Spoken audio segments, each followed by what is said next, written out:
Selatan didapati anak perempuan berumur 2 hari. Ibunya menawarkan untuk diadopsinya anaknya, tapi pada saat itu masih mengandung, belum melahirkan 9 bulan, kepada tersangka N. Namun demikian, karena tidak sanggup membayar dengan sejumlah uang yang tidak disepakati, tersangka N menawarkan ke pembeli lainnya melalui kedua bidannya. Sehingga ada kesepakatan antara kedua bidan ini dengan ibunya si bayi, dengan disetujuinya oleh si bapak suaminya. Untuk apa? Karena suaminya 8 tahun bekerja di Malaysia, membutuhkan uang kembali untuk bekerja kembali ke Malaysia, sehingga disepakati kedua orang tuanya untuk menitipkan rawat anaknya dengan cara menjual kepada kedua bidan tersebut.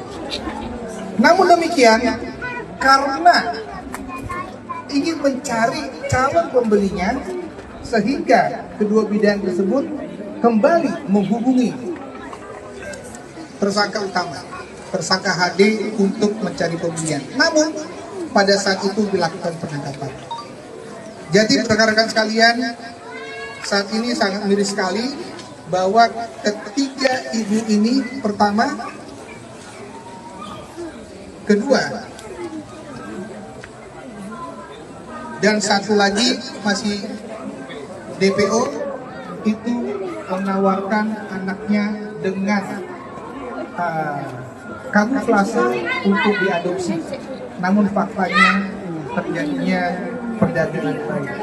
Sementara itu saya jelaskan, nanti terkait dengan harga dan segala macam, nanti akan Pak Kasar saya menjelaskan. Ini tempat TKP-nya, nanti bisa dilihat di dalam. Terima kasih. Polisi berhasil bongkar sindikat jual beli bayi lewat media sosial Medan. Selamat datang di channel Fakta 365 Hari. Berita fakta kali ini adalah polisi berhasil bongkar sindikat jual beli bayi lewat media sosial Medan. Jean Kelvin Simanjuntak menjelaskan bahwa praktik tersebut dilakukan secara terorganisir, dengan pembagian peran yang jelas mulai dari pencarian calon pembeli hingga perekrutan ibu-ibu muda yang menjadi target. Para tersangka memiliki peran berbeda. Ada yang bertugas mencari calon pembeli, ada yang mencari ibu-ibu muda yang hamil, dan ada pula yang berperan sebagai penghubung sekaligus fasilitator persalinan, ujar Kapolresta dalam konferensi pers, Rabu, 15 Januari 2026.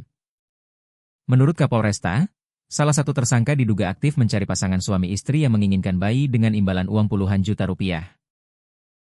Setelah mendapatkan calon pembeli, tersangka lain kemudian mencari ibu muda yang tengah hamil, terutama dari kalangan ekonomi lemah.